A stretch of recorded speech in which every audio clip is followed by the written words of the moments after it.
Welcome to another episode of Shop Happenings. It is February 2022. The snow is starting to melt. We have a beautiful day outside, or it's going to be. This is our Factory Five Roadster.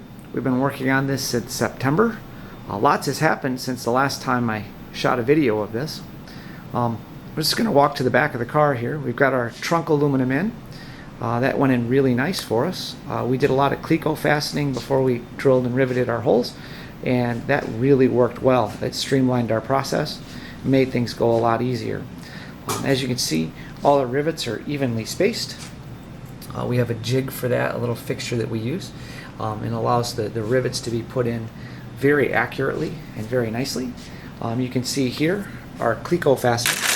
So these are the most amazing thing in the world, I think. The aircraft industry uses them to put stuff together on aircraft temporarily so they can be removed.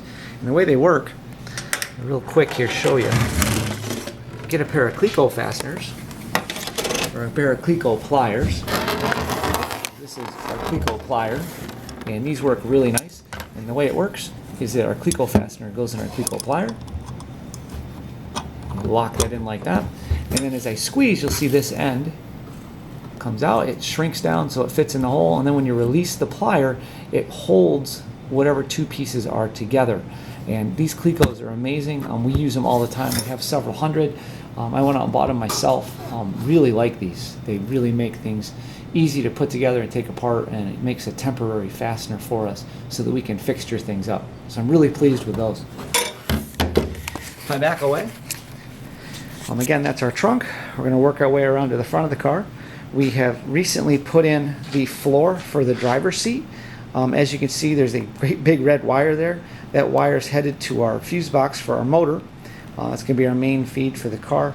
That's going to go, that's already being put in. We'll show you on the other side of the car. But this wire has to be put up underneath the trunk. It's got to come up into the trunk, and our battery is eventually going to be right here. So that's moving along nicely. In the last video, I showed you our dash. Our dash is still good. Our gauges, I believe we have one to go to wire up. Behind the dash, everything's there is done. We do have to come in here. We've marked the wire.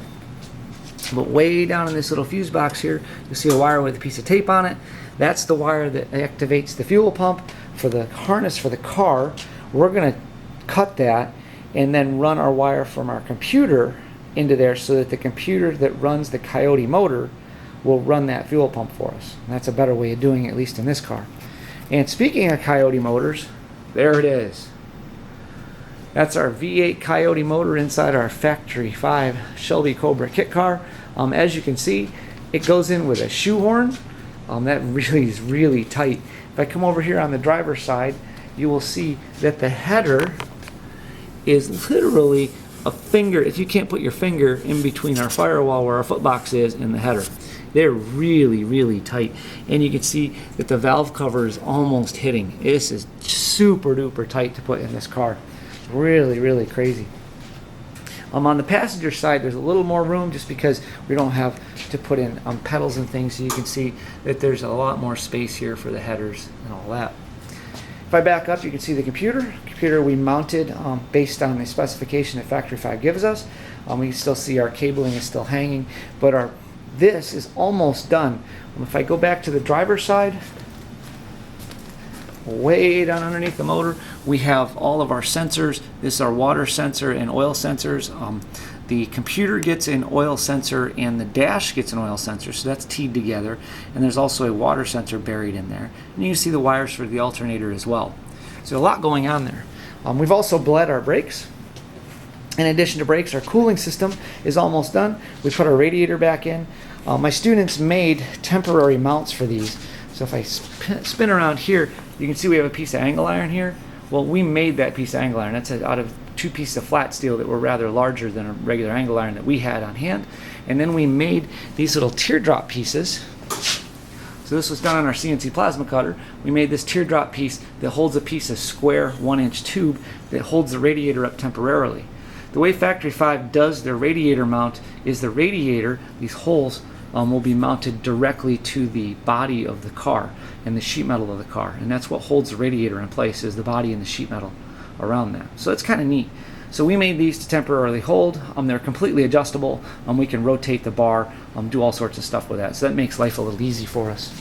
If I continue back around the car, you'll see here's our fuse box for our computer. As you can see, we have our main feed wire coming in. We do have a large fuse that's here. I don't know if I can pop that open real quick. Probably can't with one hand.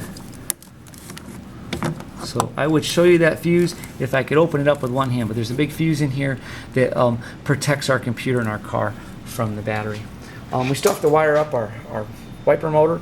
That's one thing that's headed along here.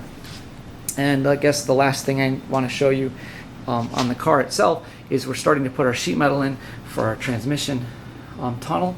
This is one of the back pieces for the back of the car, the back of the cockpit. Once those go in, our seats are going to go in. And I did want to show you kind of a little about how we go about making this organized so that 17 students can be around the car at one time. And what we did is over here, I have something called phases. And I'll have to do this in a separate video and show you more about this. But each line is a different phase that we took out of the parts book.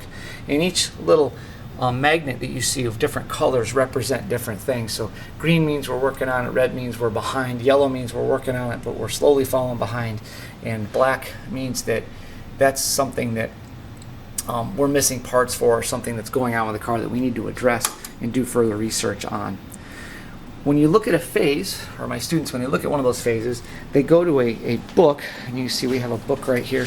It's the Roadster Mark IV phasing, and when I take that book off the shelf and lay it down, the first thing we're going to see is here's a phase. This is 21C, happens to be the windshield wiper. That we've already done parts of this, we've drilled the holes, but this piece of the build manual that we copied and took out is just a stapled together series of sheets that deal specifically with this thing. So students can break off into groups, and we can do a lot of things simultaneously, make sub-assemblies, and then put them on the car. So the organization of building this is probably the hardest part. Technically, it's not overly challenging.